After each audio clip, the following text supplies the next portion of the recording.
Just standing there by the coffee machine, making coffee. Get myself a cup, sit down, log into Arena. It's like 12:04, and I just don't see the login anywhere. I was like, what is going on? And then it just instantly dawned on me that, wait, last time people were complaining that there's some weird sign-in period for day 2, and they missed it. And I was like, oh, shit. So I go to the Arena State of the Game, website, and it's like, make sure you sign in by 9 p.m., like PST. And I go, time in PST, and it's like 9:04. Like, fuck. Oh, that's so awful. Yeah. And hilarious. Welcome, everyone, to episode 4 of Arena Regulars. I'm Zach. And I'm Jeff. And we are regulars on MTG Arena. Yeah, it's our favorite bar now. It's our bar of choice. Basically. Yeah. Beer's cheap. Yeah. Games are fun. Exactly. Well, the beer's not that cheap. That's true. Yeah. The games are fun. The games are fun. If you get to play them. Exactly. And don't forget to register. Well. I want to say this doesn't happen to me often, but it does. But it does. So we got a great show for you today. We're going to be talking about the Arena Open. Jeff will go into detail about that. Then we had a season reset, and then this weekend we have the league weekend. We have some hot takes for you. But before that, each episode we both bring our own beer. We drink our own beer and then drink each other's, and then rate them on a scale from bronze to mythic, and then choose the best for last. So Jeff, what do you have for us today? Today I have a beer called Breakaway. This is a IPA. It's 5.5%. It claims to have notes of mango, pineapple, so I have to twist the can. Oh. And peach. It's like a bright yellow can with this really wavy text all over it, so that's why I have to twist the can to read what it says. I've never tried anything from this brewery, so I'm excited. Nice. I have Broadhead's Blueberry Blonde. Its name is Blueberry Blonde. Okay. Yeah. It's 5%. It's got a gear on it. I think all Broadhead's cans have gears and then just different colors. And this one is blue, of course, for the berry. Makes sense. Yeah. In Magic news this week, there was a festival that happened, Mastermind. Mm-hmm. You got a bunch of card styles if you joined it. It was kind of fun. You get a 180 card standard deck that they build for you. It was like party themed, right? Yeah, it was kind of party themed and like +1/+1 counter themed. And there were no lands. Yeah, there's no lands. So it's 5 colors, and you just discard a card from your hand to get a land that taps for 5 colors. And I assume you can only do that once a turn. Once a turn, yeah. Okay. So it kind of has that feel to it. Most of the time, you're just trying to get card advantage against your opponent. It's very strange. It also feels kind of luck of the draw because, like, you don't know what you're going to get. Also, there's no mulligans. So, like, you just get your hand. But if you played it, it was great. Looked like it's some cool card style rewards. Yeah, that's almost played in it. But I didn't. That's basically why I did it, because I just wanted to continue to get all those card styles. Right. Also, Kaladesh Remastered, the pre-order for it is November 5th, so that's exciting. Thursday. Yeah. Pretty excited about that. The official release was announced yesterday, I believe, for November 12th. So, and the card image gallery is up. Yeah, I assume not quite everything is up there. We That's were talking about this. Yeah. Because there was kind of one Kaladesh invention masterpiece on there. We'd think there'd be more than one. One seems like a weird number, right? It does seem strange. And it was sculpting steel, which would be an odd as the only inclusion. So unless it goes with the Kiri, I guess, kind of. I don't know. Anyway, they're waiting to reveal more. But next week we're going to talk a lot more about Kaladesh Remastered, so stay tuned for that. But we did want to talk about the pre-order because we can do that this weekend. Right, starting Thursday, I think. Yes, Thursday. So this is $30, and it comes with 10 Kaladesh Remasters booster packs. Mm-hmm. Then it comes with 3 draft tokens, so you can use these to enter a premier draft event. A playset, so 4 copies of Ether Hub, and 1 Ether Hub alternate art card style. And again, it's $30 for that bundle. So let's break this down a little bit. Yeah. So kind of the place to start is what's $30 in Arena Talk? Yeah. And so you get 20,000 gems for $100, means a dollar's about 200 gems. Yes. So this is 6,000 gems that you're essentially could be buying with $30. Yes. Instead of this. You can't do that. You can't just buy $30 worth of gems. No, but we kind of talk everything in the $100 dollar to gem conversion because it's the easiest one and it's also the best way to do it. Most of the time, you should. It's better to save up your money and buy 20,000 gems than it is to buy a little bit at a time. But usually, the first thing we break down is the draft tokens because they're really the easiest thing to talk about. Yep. So a draft is, for a premier draft, it's 1,500 gems. Easy. Right. So 3 drafts, 4,500. Boom. So in order to make this worth it, the rest of it has to be worth 1,500 gems. Yes. Now, 10 Kaladesh Remastered booster packs. We don't value packs that highly. I think what we came out with is about 27 gems a pack. Yes. That comes from, they give you 20 gems for a rare, 40 gems for a mythic, and the assumption that only the rare slot's really valuable in a pack. Now, because Kaladesh Remastered is a historic format, it's kind of the only way to get these cards. It kind of makes the packs a little bit, like, they're a bit better than a regular, like a Zendikar pack is not worth the same as a Kaladesh Remastered. Agreed, yeah. So we kind of came up, we said like about 50 It's hard gems? for me to imagine them being worth more than 50. Yeah. So 10 packs, then you're at 500. Right. And so that brings us up to 5,000 gems. Mm-hmm. A playset of Ether Hubs is pretty much worthless because Ether Hub's an uncommon. Yeah. So uncommons just aren't really worth anything. And so the long and the short of it is this Ether Hub alternate art card style has to be worth about 1,000 gems to you, which is about $5. Yeah. So if you would spend $5 on that alternate art, then you can consider buying this. Yeah. And I think if you wouldn't, then you probably best spent just buying drafts or buying gems to buy drafts and packs. Exactly, yeah. Yeah, that's kind of how we feel about it. Do whatever you feel like. I'll probably just do it anyway. Because I kind of like having them in there and ready, and it feels nice to have a pre-order on it. It's also just not that far off, right? Yeah. It's not that far off what you should get for $30. It's not egregious. Like, oh my gosh, that's Right. not even close to what I want. Yeah. So, yeah, that's kind of how we feel about it. But obviously make up your own decisions, because I can't tell you what to do. We can, but we won't. I mean, we can, and we will, but you can do whatever you want. All right. So how was your week on the arena? On the arena, it was good. I drafted a lot. I drafted a lot of older sets. I was basically playing a lot of Eldraine and Theros, so much so that I did not have enough gems to play in the arena open. We'll get to that later. So, whoops. But yeah, it was good. I mean, I was basically just trying to build up my card pool. Any last minute sort of scrambling for rank here? There was a little bit of that, Yeah. maybe, you know. End of season. I don't know. We'll talk about that. We'll see. Yeah. How about you? I was drafting a lot. Interestingly enough, because I fully planned on playing in the Arena Open. So I should have been practicing Standard. But I was just having a great time drafting. Yeah. But I was doing it on our Arena Regulars account. Just because whenever I'm going to draft, it feels better to draft there because I'm building up that collection. Yeah. And I didn't want to use any of my gems I had saved up for the Arena So- Open. Oh, so that's why you did that. Okay. Yeah. I see now. But yeah, just I'm loving this draft format, so I kept on drafting away. So let's talk about the Arena Open then. Yeah, so basically it's a 2-day event. Day 1, you can play best of 1 or best of 3 to qualify for day 2. But all of day 2 is best of 3. It's open to anyone that has 4,000 gems or 20,000 gold, which was not me. Which way? For some reason wasn't you. Oops, my bad. Yeah, so you could see the exact details if you go to the October 2020 state of the game. If you're interested in what type of thing you can expect in the future, they might tweak it because this was their first time offering best of 3.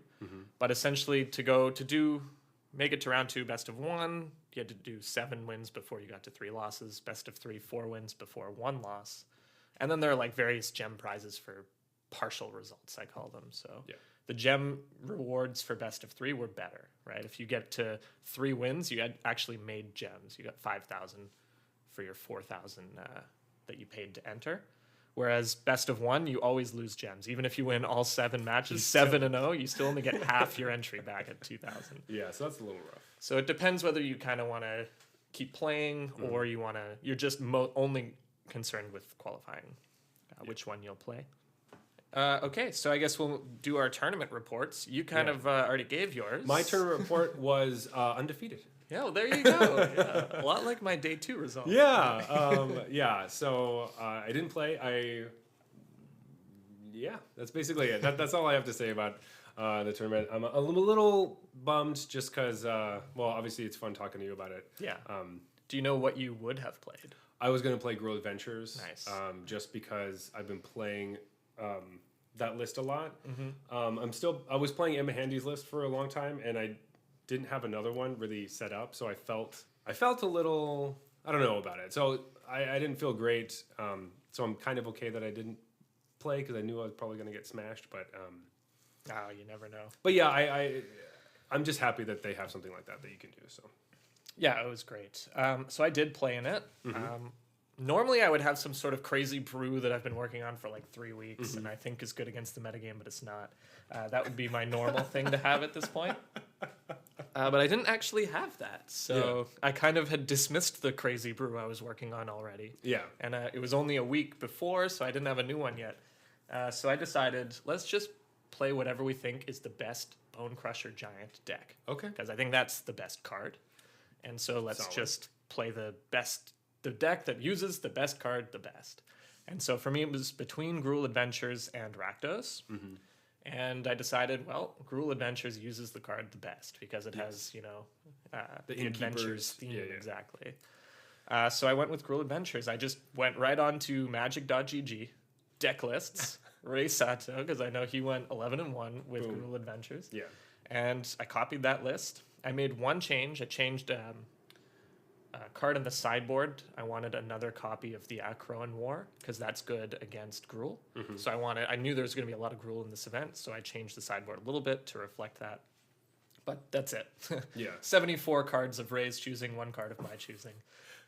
Didn't we? I'm pretty sure we just talked about how you shouldn't necessarily take deck lists from, That was fine. It was from fine. the league weekend, but that's fine.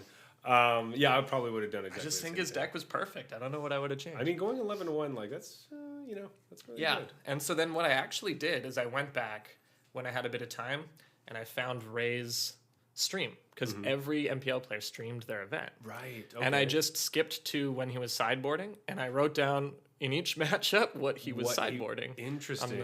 And so that is really smart. yeah, I made a nice little like sideboard deck tech for myself. Yeah. As a horrible sideboarder, that's a really good idea. Yeah, it was really helpful. I have never thought about that, and I will definitely. And it's great because every MPL and Rivals player streams the league weekend. Yeah. So if you're ever playing a deck that you know somebody who did well was playing, you can go in and just copy their sideboard plan. That's fantastic. The problem was sometimes I would like to sideboard one way if I'm going on the play and one way if I'm on the draw. And Ray was just never going on the play. He always won. And so he was always sideboarding, so assuming he's beyond the draw. And then he'd win that game and wouldn't have to sideboard again. Interesting. He just dominated this event. He just kept winning. So most of my sideboard matchups were only for if I was going to be on the draw. Yeah. If I won game 1. But yeah, so I played best of 3. The reason I was thinking to do best of 3 is that if you think you're sort of an above average player, if you think you're better than the average player in the tournament, best of 3 ostensibly benefits you. Yeah. Because let's say I have a 60% win rate. What are my odds to win a best of 1 game? Well, 60%. Yeah. But if it's best of 3, I now have to win 2 out of 3. So that's like a 60, a 60, and a 40. Or it could be a 60, a 40, a 60, right? So you end up getting something like a 70-something% win rate out of best of 3 if your win rate in a single game is 60%. Yeah. Because you're just, imagine you're flipping a weighted coin. Yeah. Obviously, to have it come up the lighter side twice out of 3 times is less likely than just once. Right. So that's the reason you would do best of 3, and that's why I did it. So, okay, first try. So for those who don't know, you can enter this event multiple times. As long as you have the gems. Gems or the gold, you can keep going. So. And I had 8,000 gems, almost exactly, so I had 2 entries. So I tried first try. In the first match I played against red-white aggro. Aggro tends to be a really good matchup for Gruul. The only thing is this person was main decking, I'm pretty sure, 4 copies of the Akroan War, which just dunks on Gruul. It's a very good card against me. But I managed to win that. I think I was able to kind of control their Winodas, and they weren't able to get Winota at the right time kind of thing. So it was really tight, though. And then in round 2, I played Gruul Adventures Mirror Match, which are always really tight. I mean, I ended up having to win that match, I had to play some kind of really crazy line where I was willing to take 16 damage from their Mammoth.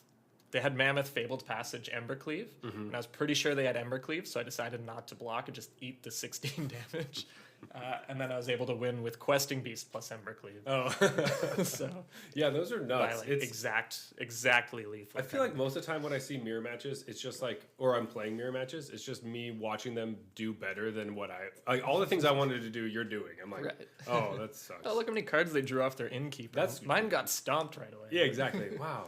It's probably not my fault. Yeah. Even though definitely should have just not thrown it out there. So I was really happy at this point, right? Because I thought I was playing really like tight. Both games were extremely complicated, and I was happy with the way I played them and managed to squeak out a victory. Round 3, I get paired against this mono green Scutate / food combo deck, and they just Scutate me like with the dream hand. So they play Scute Swarm on turn 3. Mm-hmm. I luckily have Stomp to kill it, but then on turn 5 they have some crazy Scute Swarm plus like evolve onto it with the Migratory Greathorn to get all these lands and a bunch of their tokens. And then the next turn they have the Auspicious Star X. Next thing you know, there's like 12 creatures that are all 7/7s, and anyways, There's nothing you can do. And no, literally nothing short of killing them with Embercleave, which I just didn't have the board to do yeah. before they got their third, Yeah, exactly. whatever. 7/7. And then in the next game, I just drew. We had a really tight early game, and then we go into top deck war, and I drew 7 basic lands in a row. Not even like Fabled Passages or Evolving Wilds to thin my deck, or any of my spell lands. No, it was like forest, mountain. Like, oh, cool. So then, if you lose even once in best of 3, you're out. So you're out of there. I'm out. You're done. So second try. Log right back here. Round 1 against Rogues. Not much to say here. The Rogues player just kind of didn't do their thing. It's one of the only times I've seen Rogues just not do its thing Weird. at all. Yeah. It wasn't really milling me. It wasn't killing my stuff. I don't know what was in my opponent's hand, but I just kind of killed them with 2 of those 1/1 haste with landfall. Just got a couple of those out and just ran away with the game. Yeah. Then I played Gruul Adventures Mirror in round 2. Again, really, really tight, but the Akron War out of the sideboard comes in big. And then round 3, Celestia Adventures, which is green-white adventures. I don't know if it's just the way the cards lined up in that match, but it felt unwinnable. Really? They just had so many. They have a lot of 1-drop adventure creatures. They just draw cards off the Innkeeper like crazy. Then they have Questing Beast. And they have Giant Killer, which is an adventure creature that kills almost everything in my deck. That you play, yeah. And then Elspeth Conquers Death, which just... That's true. Gruul does not really want to play against Elspeth Conquers That's Death. a horrible card. So anyway, that matchup felt horrible. Yeah. And I lost it in extraordinary fashion. Yeah, I haven't really seen the Celestia Adventures deck. I've heard a lot about it. I haven't Yeah. played against it really. That was I didn't even know it was a deck until this one just kind of crushed me. Yeah, I've And heard then about it. looked I at know that in the Red Bull Untapped event, people were playing it. Yeah. I think probably because it has a good Gruul matchup would be the reason to play. That probably is right. That's how it felt from the Gruul side. It was just like, I can't do anything. This Elspeth Conquers Death is making my Embercleave uncastable. Yeah. And it already took away my 5/5, and it's Because going not to get only- something back now. Yeah, it's gonna like kill your best creature. Yeah. Look at your hand. No, that never mind. That's nightmare. That one's not as good because That's it hits not as good. your The bad little creatures. ones. It hits Yeah. the Brushfire Elemental. And the Innkeeper. Yeah. But yeah, so it kills your biggest creature, then you can't cast your Embercleave because it costs too much. Right. And then they bring something back, and you're like, great. So at this point, I just took a break. I played these in the maybe mid-afternoon. But you did well enough that you got some. Well, that's gems the back, thing. right? I was expecting, that's my 2 things and out. But actually, 2 wins gets you 2,500 gems. So I did have enough for one more entry. There you go. So I decided to just take the afternoon, spend it with my wife, and do other non-magic related stuff. What is I know, that? I don't crazy, know. right? Why would you do that? And then late at night, after she went to bed, I was like, all right, let's try again. But because, like, the Scutate thing, I felt like there was nothing I could do. I just ran into this combo deck that had the Dream Draw. Yeah. That I think normally I should be favored against this deck. But, hey, they had the draw. And so I'm just out of the event. Because if you lose a single best of 3 match, you're out. And then the second time, just what I think is kind of just a bad matchup, out of the event. So this time I decided to play best of 1. And I went 7-2. So that's as bad a record as you can have to make it to day 2. But hey, I did it. Played against all sorts of stuff. So mono red, a couple of Gruul, some total home brews, a couple of Yorion decks, and rogues. So, everything on the map. I beat Yorion in the last round to move in, Esper Yorion, which I think is a really good matchup. Yeah. I think. I guess they have Elspeth Conquers Death too, but they don't have the early game that the Celestia Adventures deck does, so you can try to kill them before they get to that point. And so I made it to day 2. You did? Yeah. Congratulations. That's what everyone was trying to do. That's right. Wow. 3rd time's the charm. Exactly. And I think that's sort of what you can expect, 2, 3, 4 tries to actually get into day 2, even if you're a strong player. Like, even if you're better than me, like a lot of the pros were, I think some of them were even taking like 7 or 8 tries, because sometimes you just get unlucky, Yeah. I mean, that's true, that happens. Also, they're streaming, so they're just like, let's go again. That's true, and sometimes they're playing like mono red ramp, Yeah. So. So then day 2 rolls around, and I don't know if you know this, Zach, but there's actually a 2-hour window. Interesting. No, I didn't notice that from your story earlier. When you have to sign up for day 2 before you're just not allowed to play in it anymore. Yeah, so just so everyone knows, everyone should know this. There is a registration window on day 2s of events like this. You have to sign in by that window. You can play any time throughout the day that you want. Which is odd, but... It's kind of strange, but these are the rules. They apparently do tell you when you get your token. Yeah, so I was complaining to Zach, they didn't tell me when I got my token. Nobody told me. And then it's on their Twitter. When you get the token, it does tell you. It's on the website. It's on the event page. It's on.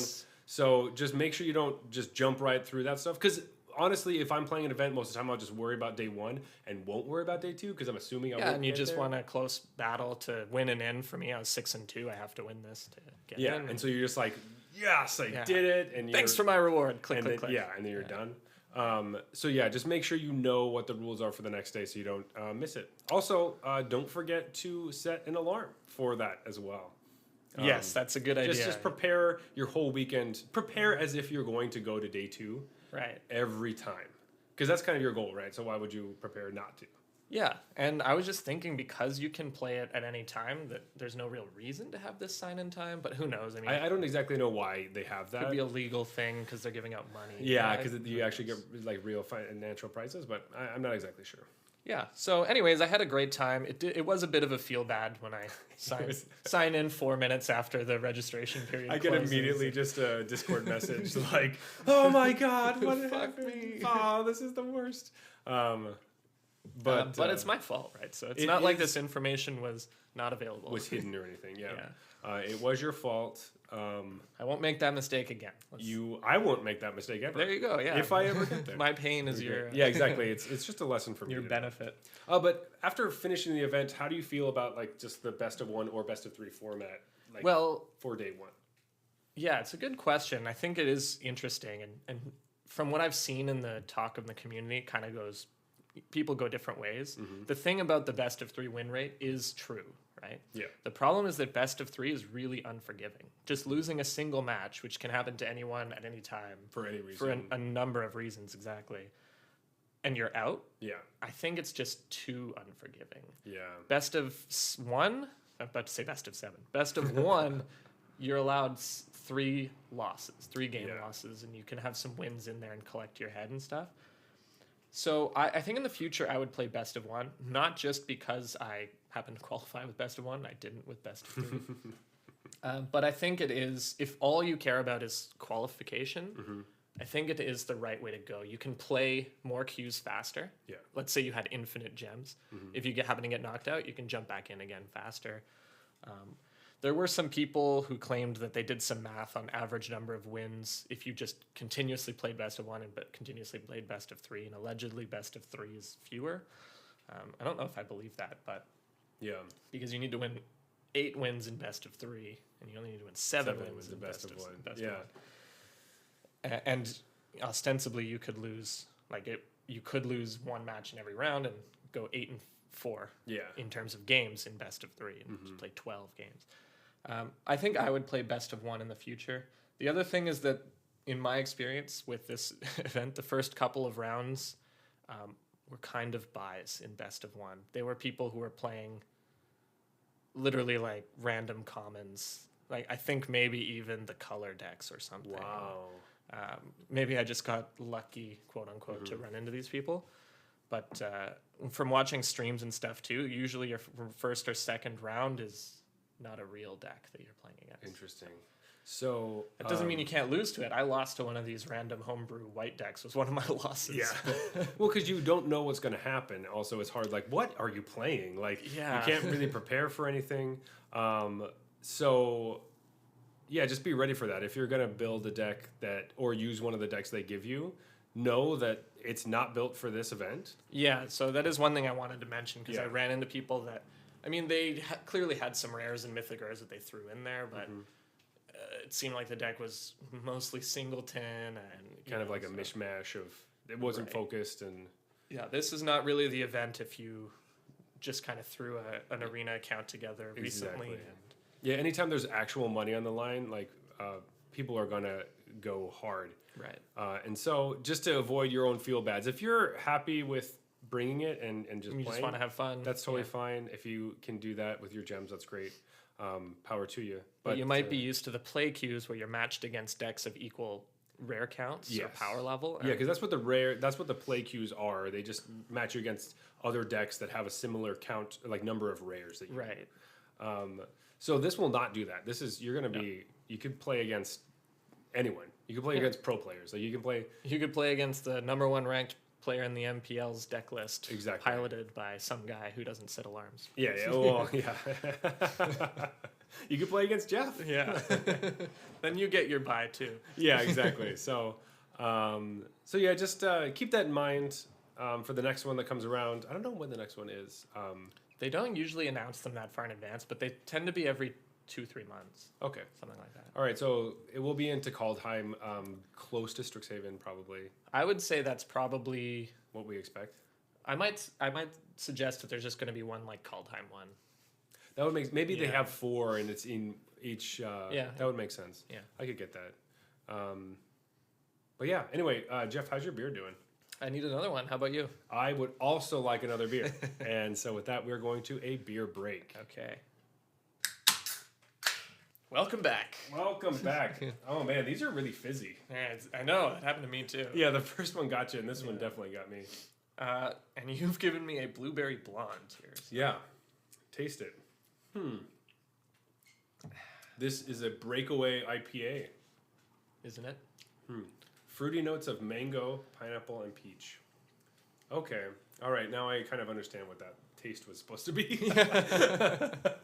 Zach had to do the full 360 of the can Sorry, to read that, by the I way. was just like, I definitely didn't listen to when you were talking about it earlier, so now I have to go back. Yeah, me neither. This is blueberry? What the hell? All right. So, hey, something cool happened over the weekend. Or not so cool, depending on your point of view. Yeah. The arena ladders reset. Reset. Yeah. Tiers, you tiered it down. Yeah, so you basically move down exactly 2 tiers. So if you were in Mythic, you go down to Platinum 1. And then if you were Platinum 3, you would go down Gold 3, Silver 3. Yeah. You see? So you just always exactly down 2. If you're Bronze or Silver, you plummet all the way to Bronze 1. Yeah. So Or Bronze 5. what I had a question about this is that I was definitely, well, I was Diamond in Constructed and Platinum in Limited. I definitely went to 2 golds of different smaller tiers, but I definitely went gold, and I was surprised by this. Instead of going to silver, Maybe they've changed it then? because I didn't go to silver in Limited. I went to like gold 4 or something.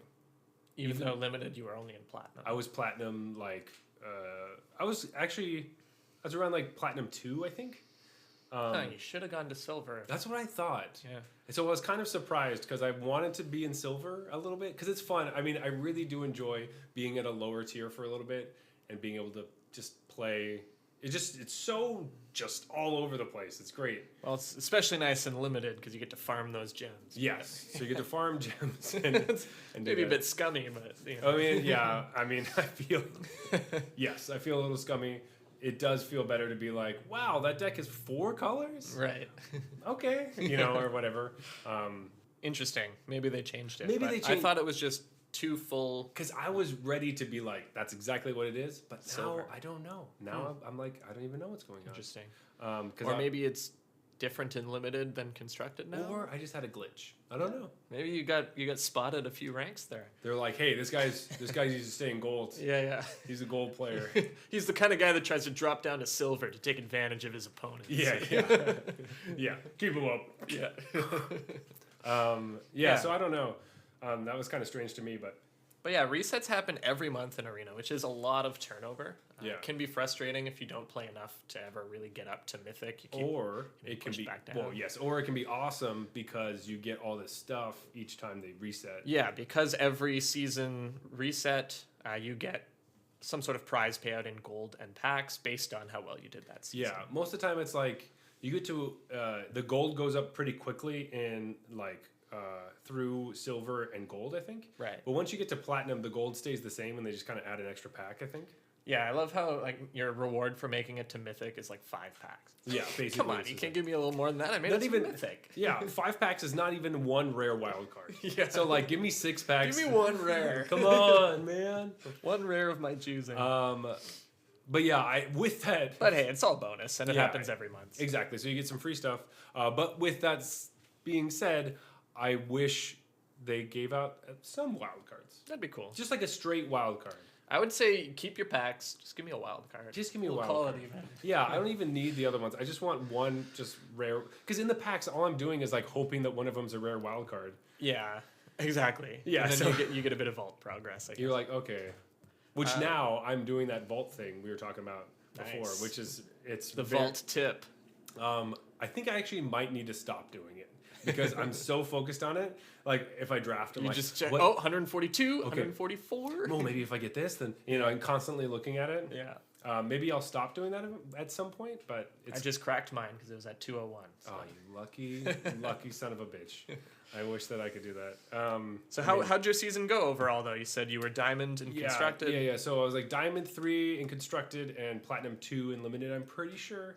I can't exactly remember. But at the end, I was playing a lot of to get into diamond. I was just like smashing my auras, my blue-white auras deck. I was going to ask if it was mostly standard or mostly historic. So mostly historic, yeah. I did consciously make a decision to push into diamond because I was fluttering around platinum 1 and 2 throughout most of the time.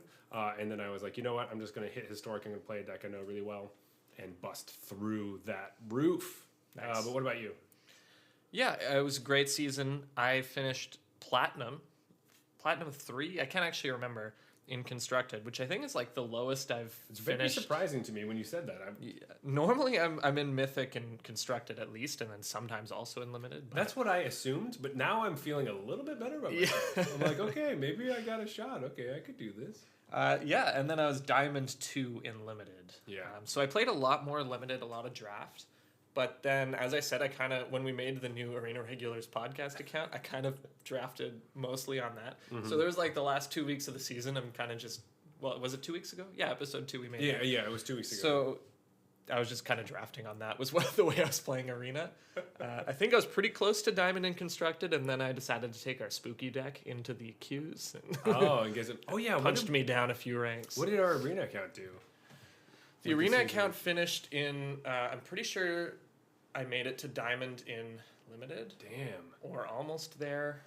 So we've just been drafting on it whenever. We put no money into it. Yeah. So right now we didn't even get the welcome bundle yet, did we? No, we didn't buy We that. talked about getting it. Yeah. We haven't actually. We've put $0.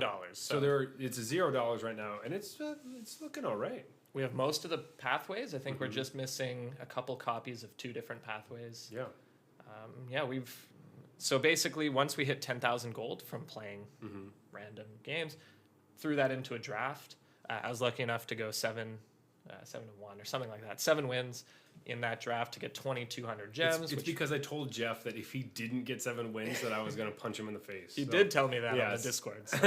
So. And it happened, so that was great. I mean, I was also in bronze, so. That's true. But yeah, so then another 7-win run. Suddenly we're up to, 3,000 gems, which has kind of 2 drafts in the bank. Yeah. That's where we're at. We have 3,000 gems and a draft going right now. And boom. There you go. we're up in platinum already for this season. That's Kind of funny because last season, actually, I got to diamond. I'm pretty sure it was October 2nd or October 1st. It's the fastest I've ever, because I just decided to draft that night right after the reset. And I had a couple good runs and I was up to diamond. And I was thinking, this is going to be the fastest I've ever made mythic. I'm going to do this in like the first week. But then I went to visit my family for a couple of weeks and then we made this new account. I started drafting on that. So that account just kind of sat in diamond for the entire season. Literally October 1st right to the 31st. Just sitting, my account was just sitting kind of in diamond and draft.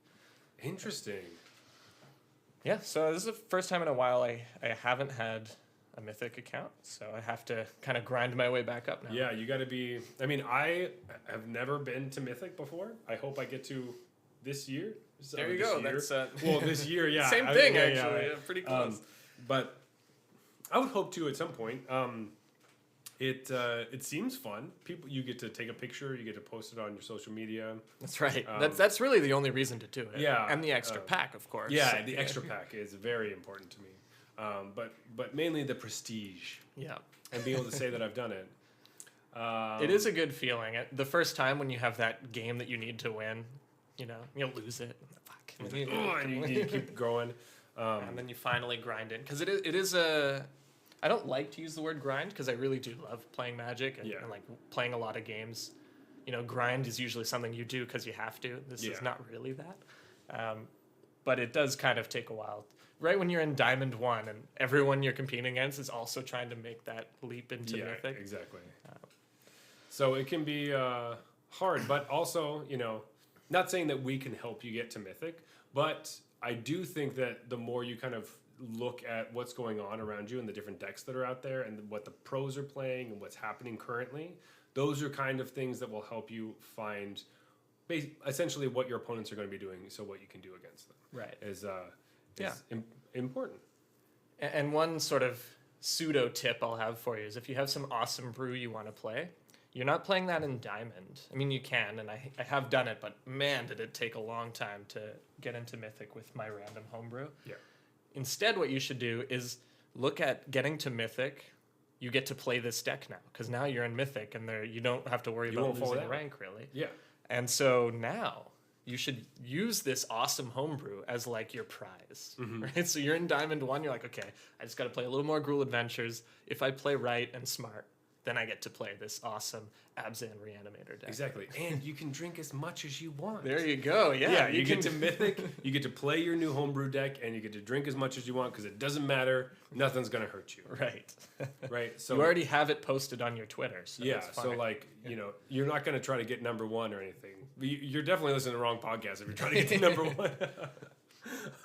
Hey man, I might take a run at that. Okay, all right. You go do that. Go have fun. I'm just trying to get to Mythic here. I'm just a peasant down here. But yeah, definitely. I think season resets are also perfect for what we were just talking about. Is having your homebrew deck, trying it out.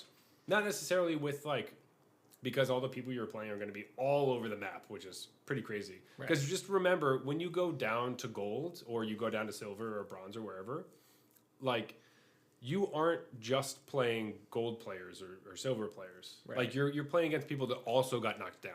If you're playing on the first weeks, let's say, when you're actually probably not playing against anyone who's actually a gold player. You're probably playing against everyone else got knocked down from diamond or whatever. And they're trying to go back up as fast as possible. So your games will be just either pretty tournament much the winning same deck as you had right before. Yeah, it's like your tournament winning deck that you were going to play in diamond anyway, or something completely different that's a gold player. Right. And so either you can just straight up play your way through and be one of those people that immediately try to claw their way back out, or you can wait a little bit if you want and then just play. The nice thing is you just feel like you have the gift of time, When it's the last week of October, you're like, can I play my homebrew? I kind of need to rank up here to get finish a higher rank. Whereas now you're like, wow, it's the first week of November. I can play whatever I want. Exactly. You can do whatever you want, which is great. And that's why I busted out my new not new. But it's my historic Mardu Axis of Mortality list that I'm working on. Tell me more. So I'm working on this Mardu list in historic. It's not great, but basically it uses Axis of Mortality and Gideon of the Trials. Now, not all of us know exactly what Axis of Mortality Yeah, does. yes. Okay, so Axis It's of not Mortality, exactly on our historic staples list. Okay, yeah, it's definitely not on your your staples list. So, Axis of Mortality is 4 white for an enchantment that says at the beginning of your upkeep, you may have 2 target players exchange life totals. Okay. So the point of the deck is that you use Gideon of the Trials, which is the 3-mana one from Amonkhet, that has a 0 ability that gives you an emblem that says as long as you control a Gideon Planeswalker, you can't lose the game. Right. So they have to kill your Gideon before they kill you. Exactly, as long as you have that emblem. And then you play a Danto Vanguard that says pay 4 life, it gains indestructible until the turn. It's like a 1 and a white for a 1/1, and when it attacks, it gets +2/+0. I think I see where this is going. So basically, the idea is that you have these 3 pieces on the board. You have the emblem and the Gideon with the Vanguard and the Axis of Mortality. And when it comes to your turn, when Axis of Mortality goes on the stack, or right before it happens, you pay all the life you possibly can. Right. Hopefully, it's in increments of 4. Right, because you can't pay if you have 3 life. You can't. You can't activate it. So you're trying to get to 0, but you won't die because you have the emblem from Gideon of the Trials with the Gideon, and then you exchange life totals with your opponent. So then now they have 0 life and you have more, and then they immediately lose. Even if you put them to 2, you still Yes. hopefully can kill them with your Gideon / Adanto Vanguard. Well, also now since I've been working on it, if you get them to 2, I put in some bone crushers. So there we go. That should just go in every day. Exactly. So you just stomp them out. That one's on the historic staples list. It definitely is, and I put it in the deck because of it. I also have Thoughtseize in that deck as well, because most of the deck is just trying to lose as much life as possible, so that when you switch life totals, you will have a very low life total. Because they also want to kill your creature, and also if you don't have a Vanguard, you need to be low enough. You just don't want to have. Thoughtseize helps. Thoughtseize helps. Turn 1, a Blood Crypt shocked Thoughtseize is definitely a great way to just get going. But most of the time, you're just kind of, you never want to have a situation where you have Axis of Mortality on the battlefield and switching your life total is a bad idea. Right, because you have to. You don't have to. You may. You don't have to do it. Okay. But it just seems like a waste of time because they know it's coming. Right, you have this 6-mana enchantment. You want to play the 6-mana enchantment when you can do it the next turn and they don't see it coming. Right. So I actually had played a game where they were playing the Lurrus Auras deck that I usually play. Okay, yeah. So I knew all the cards that they were trying to play and in what order they needed to put them in and what had to be enchanted so they could play Karametra's Blessing on different, or whatever. So yeah. I felt like I had a good handle on the matchup. They had no idea what you were doing. Yes, they had no idea what I was doing, and I was like, this is going to be really difficult. But I ended up getting to a place where they were at 1 life, which I was stomping them and doing a bunch of stuff to just beat them down. They had gotten their Lurrus on the battlefield. I had Bone Crusher in hand, and their Lurrus, then they put a couple enchantments on it. I was at 10 life and they were at 1. So it went up to 6. It was like a 6, 4 or something. Okay. They attack and I have no creatures. I'm like, that's cool. All right. So if you gain 6 life with Lurrus, I'm just going to switch our life totals. It's fine. Then they play Karametra's Blessing. So now it's an 8 something. I'm like, okay, sweet. So now you'll be at 2. I can stomp you. I win. And then they play. Assuming you were tapped out, so you can't just stop them while they're at 1. Yes, I was tapped out. Yeah. And then they play another Karametra's Blessing, and I'm like, lethal. Oh, okay, never mind. I can't do it. And then they just kill me right out, and so it didn't work. I was hoping you would be slightly short. No, but see, you were right there. Yeah, that's fun. So, that's fun to be working on a deck like that, and you have the whole season to perfect it now. Yeah, so now I'm kind of changing a bunch of stuff. I added some of that. What is that card? The demon that likes both people to have. I was about to ask if we want that card. So I added 2 to the deck. Sometimes it's rough because if you're playing against, if you don't draw any other creatures, Right. Then It's you're hard- not pressuring their life total. and you can't play it because then it just dies. Yeah. So then, Or it's like a 2-2 because you stomped their face. yeah, which is basically, which not is great. well, if it's a 2/2, that's actually fine because Okay. then you have a flying 2/2, and then every That turn. card doesn't fly, actually. Yes, it does. I actually promise you it doesn't because I lost a game because of this. The art looks like it doesn't flies. fly? That card does not have flying. Oh my gosh! I know, I it's have to insane. look. Yeah, check it, man. Okay. I literally attacked with this card in a limited game, Thinking and it it had got flying? blocked. And I was like, "Wait, what just happened? What? Does that have reach? No." And then it took me like 10 seconds before I was like, "Wait, does my card not have flying? It's like a demon with huge ass wings." Oh, maybe I'm getting it confused with Tabarax. Tabarax flies. Does have flying. Yeah. Okay. And Scourge of the Skyclaves does not Doesn't have- fly. okay. Everyone thinks it does. It does look. Oh, just it says kicker on it. Okay. Yeah. Damn. All right. Well, in any case, as long as it can hit the battlefield and start attacking, it gets a lot better. And Right. the rest of the deck is a lot of just like removal spells and like wraths. You're in Mardu, right? Yeah. So Like literal Wrath of God? yes, literal wrath of God. So Another historic staple. yeah. So basically, I took the historic staple list and then What's put it red, in my- white, and black? There we go. There we go. And Start then with lands, these. right. Yeah. So basically, I'm just wrathing a lot. So it gets hard if I don't hurt them quickly. Anyway, That sounds fun. but it's a pretty fun list, and I'm excited to be able to work on it now again because before I was like, well, I can't play this until I don't want my rank to go down. There's also a few cards that combo with Gideon, right? There's the one that you lose the game, but you take an extra turn. Yeah. You lose the game at the end of that turn. I don't know if Gideon is enough to support that, but if you have a Gideon out, you don't lose the game. Exactly. So then you're fine. You just take an extra turn. Yeah. It's a 3-mana red time walk. Right. Cool. Yeah, I'm excited for the new season too. I have basically last week we talked about the spooky deck, and I said I was going to build a Abzan Reanimator deck that And had did the you? same idea, and I did. Yeah. So we have this Yorion deck, 80 cards. Just Wait, it's a chock full. Yorion Oh, deck? it's a Ah. Yorion deck. Of course. There's only one though. Just the. Okay, just the companion. Just the I almost called it the commander. Just the companion. Especially funny because you don't play I commander. don't even play commander, but that's what I thought when I saw companion. I'm like, oh great, they're making me play commander. Yeah.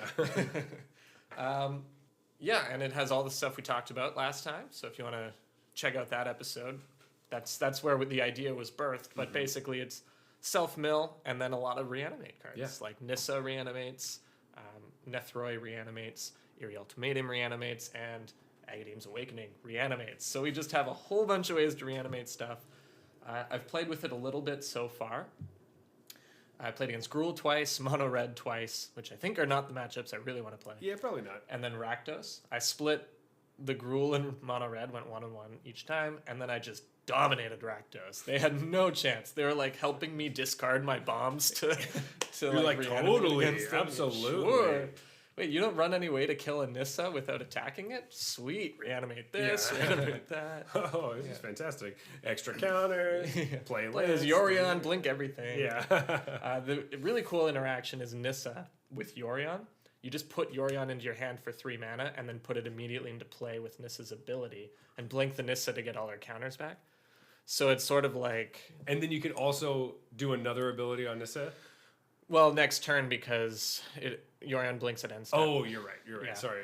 But That's true. Like you play like Nissa, and if you have your Yorion in hand, next turn, play another land. She's up to 6, Fabled Passage or whatever.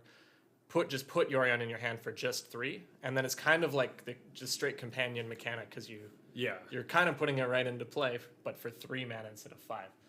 And then Nissa comes back with like 1 less counter because she comes in with 4. Yes, she comes in with 4. If you're smart, you're holding all your Fabled Passages and stuff together. Exactly. Yeah, so a lot of times when you play Nissa, you want to play her on turn 5 so you can Definitely. drop your land. Unless you got to do some shenanigans or something. Right. If you have like a Lotus Cobra, you can Fabled Passage, use that mana to play Nissa, and then crack And the then Fabled crack- Passage. Yeah. But that'll still only put her to 5, so you'll Exactly. be able to use her, but she'll die. Yes. Which I'm also like totally fine with. Also. Yeah, it's just a reanimation at that point. Yeah. But Nissa's actually pretty good. Yeah, I think sneaky good. Also because even if you're in a situation where you play her and you just untap a land. Yeah, she's a ramp spell, exactly. Yeah, she essentially just costs 3 at that point. So the deck is kind of half ramp, half reanimation, and she's the bridge. She reanimates and ramps you. So I've won games because she lets me ramp 1 turn earlier into the Eerie Ultimatum. yeah, totally. Yeah. Especially if you don't have the right colors, and you just tap your Triumph and then untap it with her and then tap it again. And with Eerie Ultimatum, that helps a lot. It helps a lot. So that's great. I think that more people should be playing this. She's just fun. I think she's a really straight up fun, fair card. For sure. And pretty good. I think when the black-green pathway comes out, she'll be considered more. Yeah, call time will be... We'll see what happens there. I'm excited. Who knows? It's going to bring a whole slew of That's busted true. cards. Everything's going to be... We're going to have a new busted card that we get to talk about, which is great. I'm actually all for busted cards because I think it's fun to see me too. Like, what happens. Whatever the Omnath of call time is, we can take bets on how long before it gets banned. Yeah, that sounds great. I'm totally down for that. But anyways, I have a goal for the season. Oh, yes. We made some goals. Because we want to be goal-oriented. It's really important in your life to have goals. Yeah. So that you can achieve them or... Oh, man, I've heard this too many times. Well, I mean, right now, I don't have a lot of things going on in my life. So I need to make sure that the little things I have are worth it. Yeah, so we didn't just reflect on last season. We also are setting goals for the new season. What are we doing in November? All right, my goal. I want to qualify for the Mythic Qualifier Weekend. So for those who don't know, the Mythic Qualifier Weekend is something that happens, it's usually about every 2 or 3 months, and it qualifies you for if you do well in it, for the championship. So this one would be for the Call Time Championship, I think. Yes. It's probably not for Zendikar Rising. No, because that one's coming out. Literally, it's like December 4th. Yeah, it's pretty soon. So the way you can qualify for the qualifier weekend is either you finish in the top 1,200 in either constructed or limited on Magic Arena, or you can do some third-party tournaments that will also give out qualifiers for this qualifier weekend. For example, if you got 5 wins in day 2 in the Arena Open, that also qualifies you. Or Star City Games just announced that they're doing the SCG Tour Season 3. I had a lot of fun playing in Season 2, where I also slept through a tournament that I qualified for. Oh my god! But you know what? Let's not talk too much about that. Yeah, so the new SCG Tour looks like a lot of fun, and so through one of those 2 methods, I'm going to try to qualify for the Mythic Qualifier Weekend. That seems like a great goal. Yeah. My goal is very simple. Just be Mythic and constructed. Okay. For the first time. So if you make Mythic Limited, you'll be bummed out because it was. Okay, sorry. I'm just gonna make Mythic somehow. Okay. I don't think it'll be, you're gonna be focusing on constructed. I'm gonna focus on constructed because in limited most of the time I just like draft for fun / draft cards I need. Yeah. / I've drafted 4 times already tonight, so I'm just do another one. Right. You know. So on a roll. I'm on a roll. 2-3, 2-3. Let's throw another one. Yeah, on there. that's basically it's just like I gotta feel better. The thing is, that's when you want to draft the most to fix your record, but it's when you shouldn't draft. Yeah, but I still do it. Yeah, me too. Me too. I get it. I think I need to pump up my gems a little bit because they are not doing so great right now. Obviously, if I could play in the tournament, then we want to play. But yeah, so that is my goal for the year. Make Mythic. It's a great goal. Take a picture. I think a lot of people have that same goal. So yeah. So I'm with all of you. You know, I'm trying. But I think it's time. I'm looking at this beer, this IPA. I'm feeling okay about it. Just okay. Yeah, just just okay. Okay. All right. It looks so yellow. It's so. Yeah. I'm gonna give it gold. There you go. I really think it's. It tastes fine. The mango, the pineapple, the peach, they kind of come through. Mm-hmm. I was definitely surprised in the first sip. I mean, it's beer. I'll drink it, but I probably won't pick it up. Yeah. Yeah. What do you think about this guy? It was a bit disappointing to me. But mostly because I had high expectations. I saw the yellow can and that it's a juicy, fruity IPA. Yeah. And it made me think of this beer out of Vermont that's just kind of one of my favorite. It has bright yellow can. Yeah. Exact same kind of thing. And it's just not that. So. Yeah, it doesn't have the same juiciness that a hazy, juicy IPA will have. Right. I mean, it's definitely like as I say, I'm not a huge IPA fan, but I could definitely drink this. It does say juicy and hazy on it, but there are also so many words that I can't. I know there's a lot. There's a lot of words. I mean, I can kind of get maybe the mango. Yeah. But yeah, I think it's fine. It's definitely not. I think I'm happy to give this platinum myself. Okay. But, yep. Maybe low platinum. Low platinum. I'll just say like middle gold. Sure. Yeah. And for the blueberry, honestly, blueberry flavored beers are not my favorite style. Just like IPA is not yours. But as far as blueberry beers go, I thought this was fine. Yeah. Again, I'm gonna go platinum on this one too. I don't know. It seems. I was actually surprised with this one. I was thinking it was going to have a little bit more of a weedy taste to it. Mm-hmm. I do like blueberries just in general quite a bit. Okay. Because it's really hard to. The blueberry is such a like soft flavor, you know. A lot of it is just kind of like the texture of. If you eat a real blueberry, it has like sour sometimes, but it's a very hard flavor to pinpoint. Sure. I think. I think they did a pretty good job. I definitely got immediately straight. Like real blueberry flavor. Yeah, that's what I mean. Like it tastes like blueberry, but not overpowering. Yeah, so it still tastes like beer. Yes, it still tastes like beer, and it actually gave me some like saison memories. Okay, nice. I had a little bit of that saison-ness to it. When done right, that's one of my favorite beer styles. Yeah, it's actually not one of my favorite beer styles, but I was surprised, and it was much more. It had more legs than. Some of the other blueberry ones I've had, so I'd probably agree with you. I think platinum is something that I'm gonna choose for that one. All right, so let's choose. I think we got to grab another one because we're kind of finished with these ones.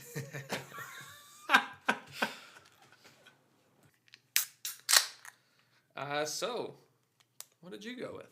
I went with mine. I went with the blueberry blonde. I like my blueberries in my mouth.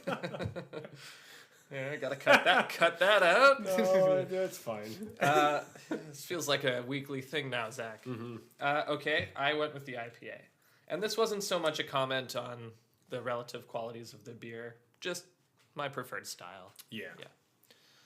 I think it's gonna be pretty common that we just choose our own. So that's when it's fun when we get the. One day I'm gonna get you. Like my main goal when I bring beer is like I'm gonna bring this weird thing, and then hopefully Jeff will like it more than the one he brought.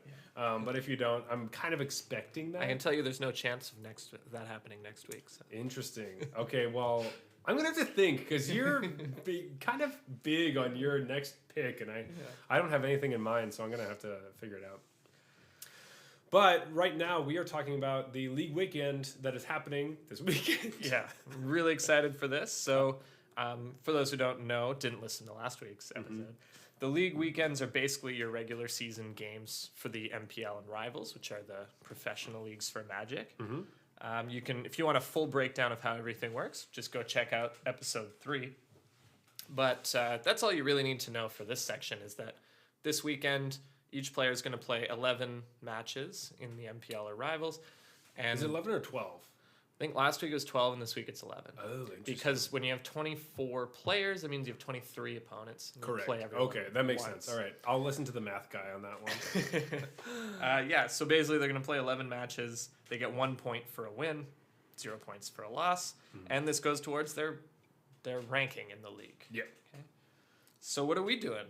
We are doing a fantasy draft. Yes. I'm so excited. I know, for this is great. We've been talking about this. I've been thinking about my pick strategies here. For a while. We have picked, basically what we are doing is we are picking 3 players from the MPL, 3 players from Rivals, and then we are going to watch how they do, and whoever gets the most points, we're just going to add up all their points. Basically wins for the week. We also added, we're choosing meta percentage of decks. So we're trying to guess what the highest meta percentage is. And then we also are trying to guess what the top performing deck archetype will be. And we'll get points for that. So it's points for each player, what they make, and then 1 point if you pick the top meta percentage, and then another point if you beat the other person's meta percentage. Right. And then same for top performance. So if you pick the absolute top deck and the other person doesn't, you get 2 points because you beat them. Your deck had more meta percentage. Plus, and you hit the top one. Exactly. But if you just beat them, you get 1 point. That kind of stuff. Right. Yeah, so we're planning to do this basically throughout all the next weekends. We kind of missed the first one, but it's fine picking right now. We'll start now. Better late than never. Exactly. And as you now know, there are 3 splits, right? So it's just going to get more and more exciting as we veer towards the playoffs, which is the Strixhaven split. Basically, I think, well, we'll get into the playoffs, but then, is that? Yeah. Right. Because I forgot. So, I forgot about the episode. One in between, I forgot about the episode we did all last week. Yeah. It's those pumpkin beers, man. Yeah. Anyway, whatever. I'm not going to go on a big tangent about that. But anyway, I think basically we're going to play it that like you get a certain amount of points each week. And then if you win the week, you get a point for winning the week. I like that. Yeah.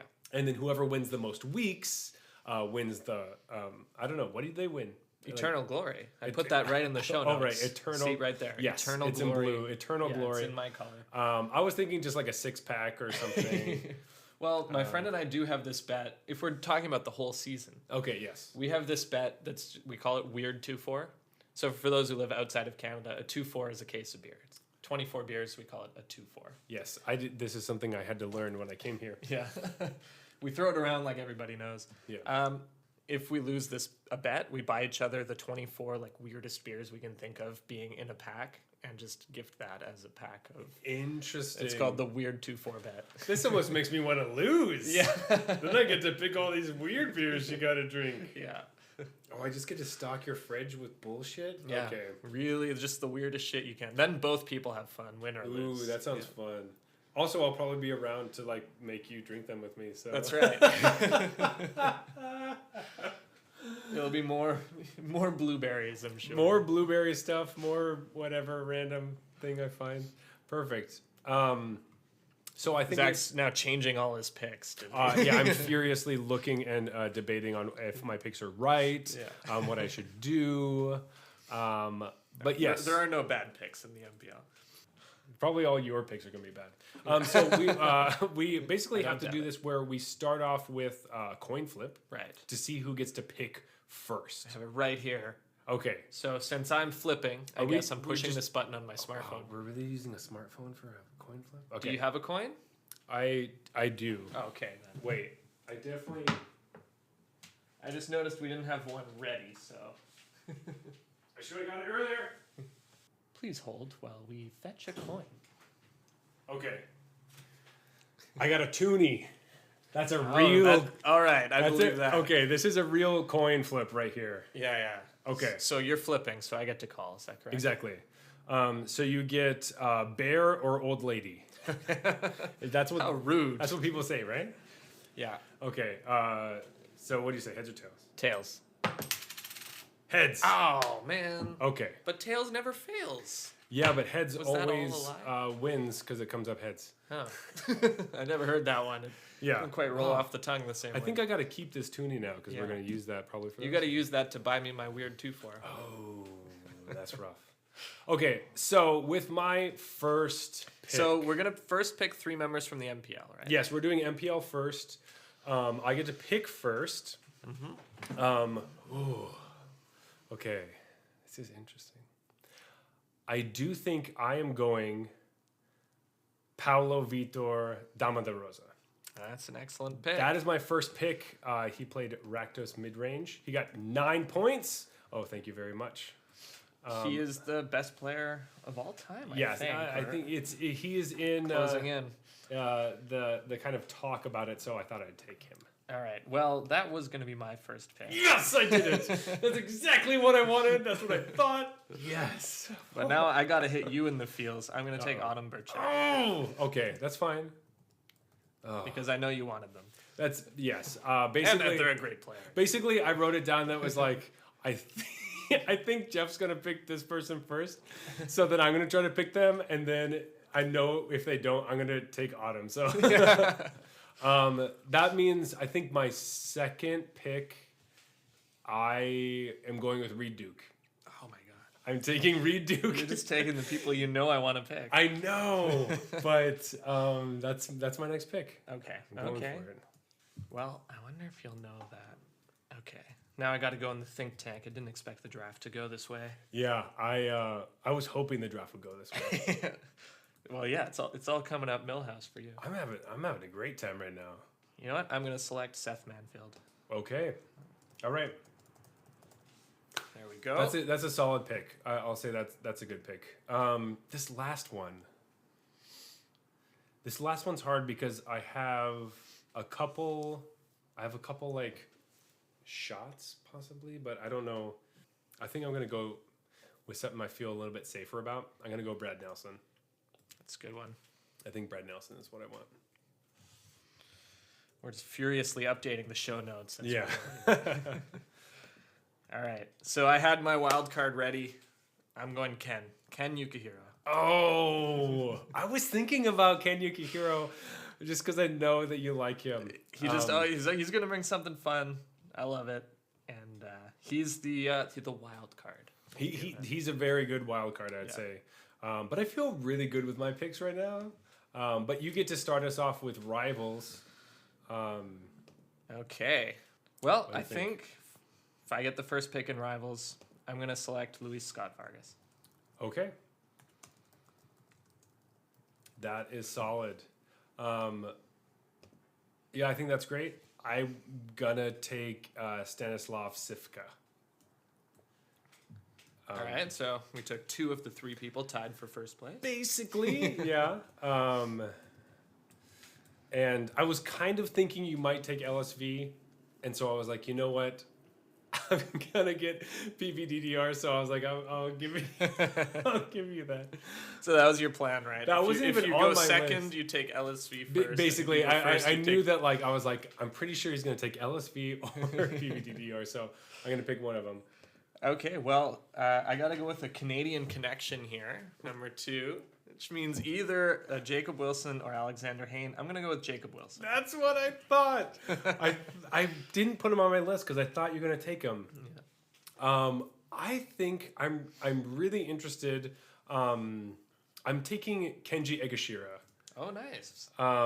Better known as Numot the Nummy. If you watch Magic streams, he was one of the first sort of really big Magic streamers. Put streaming on the map for Magic. And interesting. I did not actually know that. I just know him from watching him. I think I saw him on a couple episodes of Game Nights and some different things. Yeah, he was on that stuff. Yep. But I definitely... he does a great stream. He used to play almost exclusively limited when I first started watching his stream, but then he branched out into more and more stuff. Yeah. And it was just really fun. He had like the most active and most fun Magic stream back when Magic streams weren't really a thing. Yeah, interesting. Yeah. He just, I'm just excited to watch him more. Also, he was playing Celestine Adventures before, and I think that's a really interesting, underrated deck. Is that what he played in the first week? Yeah. And he went 8 wins? 8, yeah. Awesome. Yeah. Way to go, Kenji. So I was like... Way to go, Numot. Yeah, I was like, let's do it. All right, it's up. You're All up. right. This is just from my heart. I just love Ben Stark. So I'm going to take Ben Stark. He's a limited mastermind, and so it's a bit of a wild card pick again because last time before the league weekend, I saw him streaming limited all night, days before his constructed event that he has to compete in. So he's not even like practicing for the whole week like everyone else is. But I really enjoy his stream. I like, he seems like a great person, and I'm going to take Ben Stark. So. Yeah, it's also fun to watch. That's the other thing is that I want to root for the people that I want to root for. Exactly. Like it's you don't want to not pick some of your favorite players. Why Autumn is hard. This is why I always lose in like fantasy football. I take the players I like. It's like just anyone on the Broncos. Really. Well, you must lose. Right in the heart. Okay, this last one is hard because there are a couple on here that I thought you were going to take, and you didn't. I mean, there are 48 Rivals members. There are a lot of Rivals members. There are a lot of options. I'm not gonna lie. I had to look through this list, and it was pretty hard to choose. Now that we have, I wanted to take Emma as well. We've rapid fired shot through this list. We I actually, know. I thought this was going to take a lot longer. yeah, I thought we would too. I think we should talk about the ones we didn't get For sure. afterwards. But this one, this last pick, this was a hard one, but I really think I'm gonna pick Jessica Esteban. Love it. All right. I think that is she had one of the most exciting plays last week, or not last week, 2 weeks ago. Last league weekend, and yeah, I'm just excited to watch more of her play, and I'm glad to have her on my team. Yeah, that's a great pick. Yeah. So, who were the other people you were thinking before we get to the meta breakdown and all the other things? Oof. Yeah, that went haywire. I was expecting to have PV and Reed Duke as my top 2 picks. So they were my top 2, so I'm pretty stoked that I got them. Yeah. My list basically went PV, Reed Duke, and then Autumn Burchett. Right. So you definitely you snatch Autumn, but I put Autumn lower than I would normally because I was expecting you to take. Know that, yes. Yeah. Yeah, we're both obviously big fans of Autumn. So, but what were your other? Who else were you looking at? So, I mean, there's no one not to consider because I watched Ray play. I was kind of thinking, should I just take Ray because he was, like, his plays were unbelievable when I was, ended up watching some of his matches when I was watching to try to make my sideboard guide. Yeah, right. And it'd be incredible where he'd just kind of look at the board and you're thinking, oh, you should play this and then play this and draw a card, right? I mean, it's Gruul aggro. How hard can it be? Yeah. And then he does something else. And then you think for a second, you're like, oh, it takes you a few minutes. You're like, oh, he did it for this reason, this reason, this. Oh, that's just genius. Yeah. You know? It'd be like, there seems to be an obvious play. And Yeah. he's just sitting there thinking, and then he does not the obvious play. And then you think about it for a while, and you're like, wait, that play is just genius and won him that game. I probably would have lost that game if I did my play, as it turns out, you know. Mm-hmm. And that just happens game after game. Although there was one game in the Gruul mirror where he's just sitting there, and then finally he just he like pumps his ooze twice, puts an Embercleave on it, attacks with everything, and just kind of sits back in his chair. And I think he's playing against Andre Strasky, and Strasky blocks. And then all the damage goes through, and Strasky's at 1.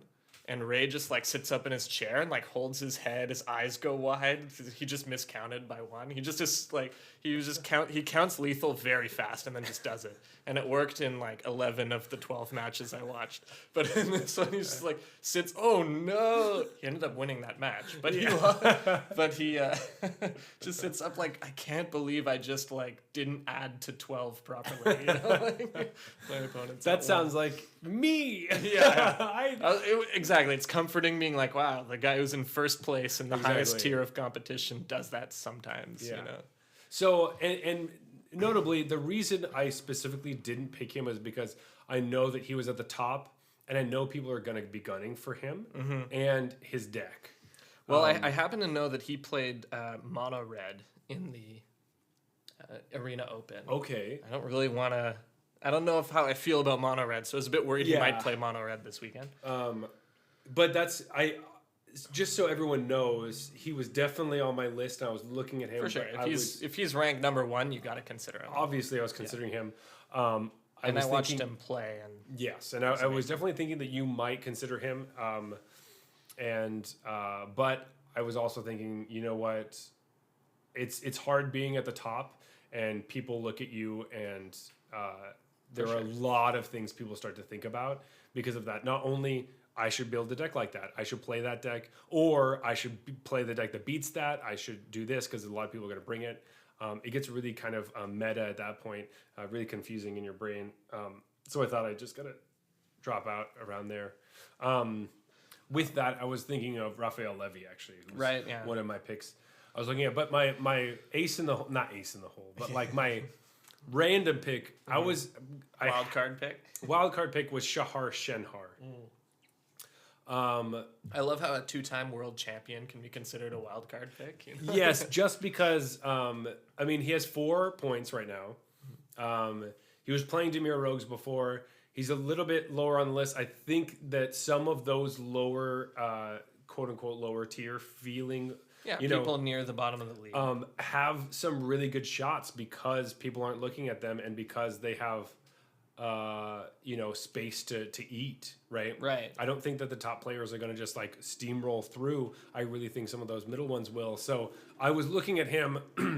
And then obviously I was also considering Huey, just after the way he played that one match I saw. Holy crap! It was great because he did like he did a breakdown of that match, that game. What he was thinking. Each play, what he was thinking, what was going on. It was really interesting to look at. But yeah, it's a long video too. So. Yeah, it's about 30 minutes long. A lot of thought was going on. Yeah, it's definitely worth watching if you're interested in how that deck works. As far as rivals, who were the other people that you were looking at? I mean, there are just so many great players here too. Yeah. I like Matt Nass. He usually brings an interesting deck to the event, and definitely one that he pilots really well. I wanted to take Emma Handy. Mm-hmm. I wasn't sure what she's gonna bring, to be honest, but I know like she always brings. I know she works with Autumn, and she always brings. What I've heard, I think you told me, is that last time for that event, she was the engineer behind the deck that she and Autumn did so well with. So it means she's going to bring something good, and it's nice to trust that the deck is well built, so that those people are going to tend to do better on average, right? And then I wanted to take after I took LSV, I wanted to take Luis Salvato as well and just be Team LSV. So I had Luis Salvato as well on my list that I almost took.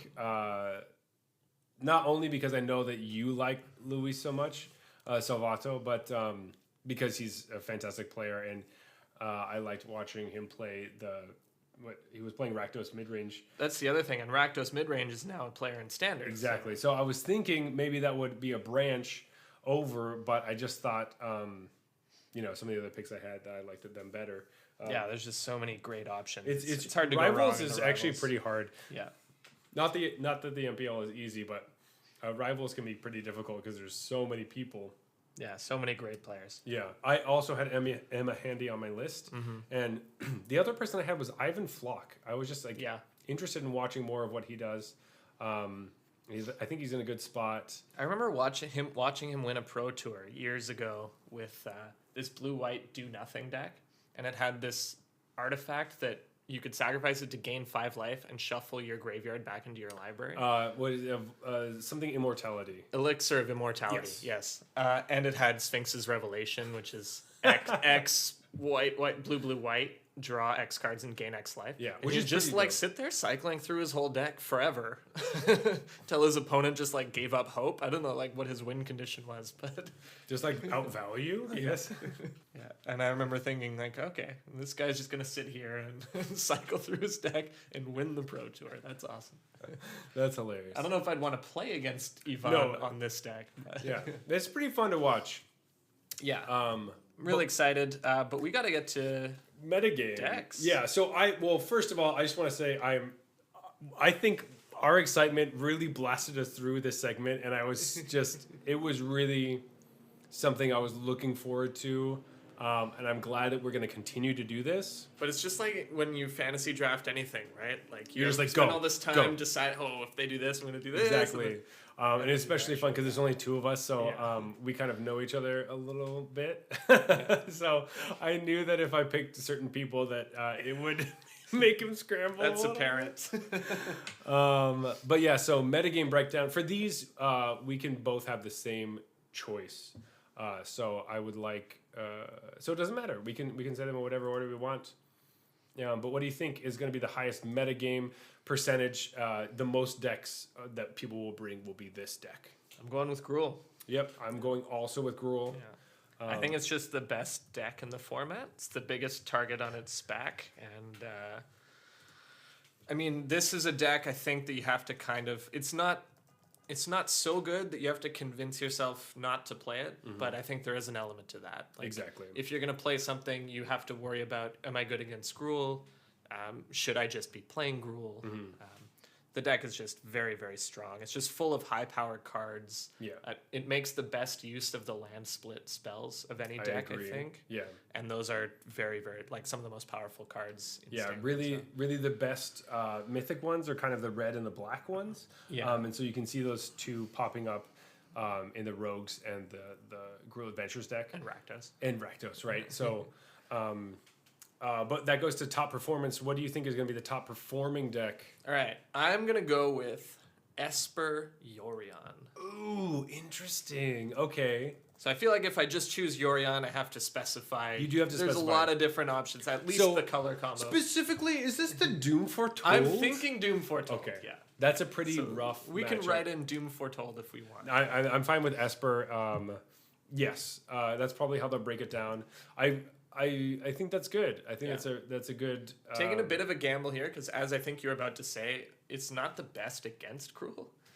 And if I think Gruul is the most common, why do I think this deck's I don't gonna know. have the I best definitely know performance? that I've played Gruul Adventures, and I know that if I play against that, it gets rough. Yeah. It's definitely hard. It's not extremely easy. So I think the Esper Yorion deck is definitely good, especially because you can't use the human tokens from questing or Lovestruck Beast for it.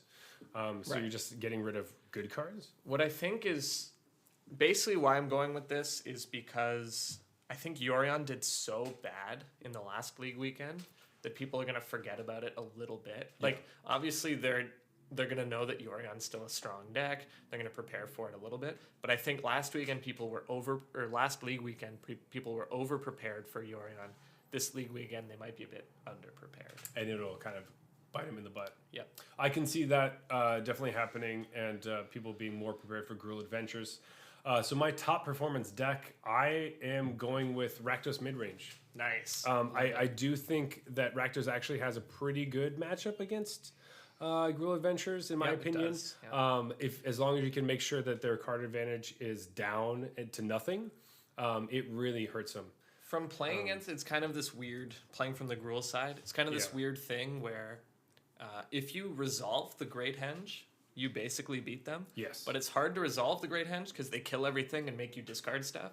So usually the Great Henge is kind of sitting in your hand, and you Exactly. can't cast it, and then they make you discard it. So as But long if as you somehow are able to sneak it out, then you just run right over them. If you can, I actually had the dream. It wasn't against Rakdos, but it was against a Gruul matchup. But it was basically like turn 3 Kazandu Mammoth, turn 4 Fabled Passage, into a 2-mana, 2-mana. Embercleave. No, Oh, sorry, Great Henge. 2-mana Great right. Henge Yeah, that's into perfect. into a Questing Beast 5/5 Oh. swing for 12. Yeah. That's why you play Gruul, though. It just does that sometimes. And then they immediately just conceded from that attack. Sometimes the deck just wins the game for you. Yeah. So if you can do that, awesome. But Rakdos is really good at getting rid of things really quickly, and making sure nothing sticks on the And it has the like the battlefield. Death Touch 2/1 stuff. Like just it's All all that kind of bad stuff. news for Gruul. Yeah, basically. So Gruul is just like hoping for their basically in that matchup they want their Scavenging Ooze to clean up. And Now I'm eat sure up Gruul stuff. players will be ready for it. I know I packed Clothis, God of Destiny, in my sideboard, That's a big which one. is very good against Rakdos. But still, I mean, there's only so much you can do because Gruul is kind of just big creatures. Yeah. And so it doesn't like Death Touch. It doesn't like just 6/6s for 4 like Kroxa. Yeah. It doesn't like having to discard cards. And it really doesn't like instant speed removal because Yeah. you often have to commit to stuff like Embercleave or cracking a Fabled Passage to give landfall triggers before they have to commit to the removal. So But it's a really interesting matchup. I'm excited to see what happens this weekend. yeah. We got some stuff on the line. So that'll Here be we go. Really fun. Weird 2/4. We've been talking about this for a while, so I'm pretty excited to see how this goes. Me too. I'm excited for next week when I get to rub it in your face. I'm pretty sure I get to rub it in your face. So, but with that, I'm gonna say we're wrapping it up. Yeah, one thing but right before is that this isn't a game that just Zach and I have to Oh, play. that's very true. Yes, you can also do this if you would like. Obviously, get your friends, try to draft players or pick players, or just pick someone that you like and watch them win or lose. Yeah. Like that also works. And hey, just pick 3 from each league, even if you're not drafting, and a deck or 2, and see if you can get more points than we do. That's true. Yeah. Well, we'll post this up. So if you can get more points than we do, Well, I mean, fuck you. I guess. That's basically what I'm going to say to that. Zach, we're not supposed to alienate the listener. That's true. That's very true. We should not alienate you. But if you want to tell us fuck you back, you can reach us at Arena Regulars on Instagram and Twitter. Yeah, let us know who you picked. And you can also find us on Arena, maybe on the other side of the table, as Arena Regulars Podcast. Probably Jeff drafting some stuff and just kicking you right in the butt. It has been going that way lately, but I'm sure my luck will run out. We'll see. And thanks to our one listener. Yes, thank you very much. You're the best. You know who you are. You know who you are. And with that, cheers and good night.